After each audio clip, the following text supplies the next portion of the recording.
Pernah nggak sih kamu bertanya-tanya, kenapa banyak anak muda di Indonesia yang menganggur, padahal lowongan kerja ada di mana-mana? Nah, di video kali ini kita akan membahasnya secara tuntas.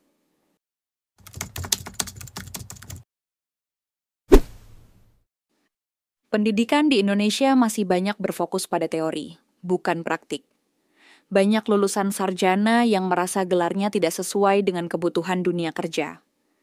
Mereka belajar keras selama bertahun-tahun, tapi setelah lulus malah dihadapkan pada lowongan yang tak relevan atau membutuhkan pengalaman yang belum mereka punya.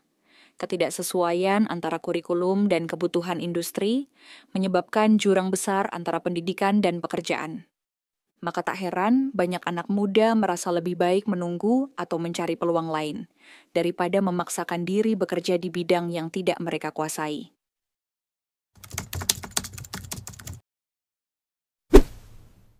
Budaya sosial juga punya peran. Banyak anak muda yang tumbuh dengan narasi, kalau kerja harus yang kantoran, kerja pabrik itu nggak keren, atau kerja kasar itu hanya untuk orang tak berpendidikan. Akibatnya, pekerjaan yang sebenarnya tersedia seperti di sektor manufaktur, pertanian, hingga UMKM malah tidak diminati, mereka gengsi. Lingkungan dan keluarga seringkali menanamkan pandangan sempit soal arti kesuksesan. Dan anak muda pun jadi memilih menganggur daripada menerima pekerjaan yang dianggap tidak layak oleh standar sosial tersebut.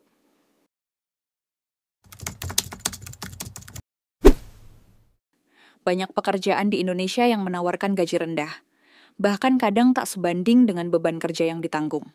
Di sisi lain, banyak anak muda tidak punya skill praktis yang dibutuhkan. Ada yang tak bisa berbahasa Inggris, tak menguasai teknologi digital, atau kurang punya etos kerja. Akhirnya, perusahaan enggan menggaji tinggi, dan pekerja merasa tidak dihargai. Ini menciptakan lingkaran setan. Gaji rendah, pekerja enggan, perusahaan kesulitan mencari SDM yang pas. Maka, ketika mendengar bahwa di luar negeri gaji TKI bisa 10 kali lipat lebih besar, anak muda pun langsung tertarik. Mereka rela kerja keras di luar negeri, asalkan dihargai secara ekonomi. Di Indonesia, tidak sedikit tempat kerja yang menerapkan budaya kerja toksik. Jam kerja panjang, tekanan tinggi, target berlebihan, tapi tanpa jaminan karir yang jelas. Anak muda merasa burnout, stres, dan tak punya ruang berkembang.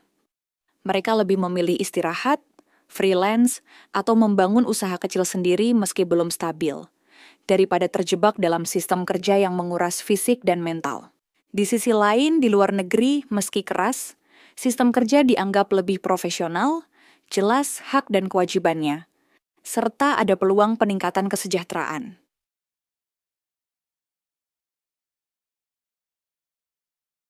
Mentalitas juga ikut bermain.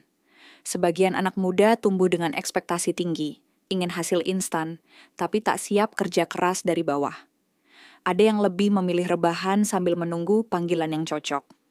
Mental malas, mudah menyerah, dan terlalu banyak berharap tanpa usaha juga memperparah angka pengangguran. Namun ada juga yang mentalnya kuat, justru memilih bekerja di luar negeri karena siap menghadapi tantangan demi masa depan yang lebih baik. Jadi soal mentalitas ini bisa menjadi batu sandungan atau batu loncatan, tergantung individunya. Fenomena banyaknya anak muda yang menganggur dan lebih memilih kerja di luar negeri adalah gabungan dari banyak faktor. Sistem pendidikan yang tak sinkron dengan dunia kerja, tekanan sosial, ketimpangan gaji, budaya kerja yang memberatkan, serta mentalitas yang belum matang. Sebagian memang memilih, sebagian lagi terpaksa. Indonesia perlu berbenah. Dunia pendidikan harus menyesuaikan diri, industri harus menghargai pekerja dengan lebih baik, dan anak muda pun perlu introspeksi, membangun mental tahan banting dan mau terus belajar.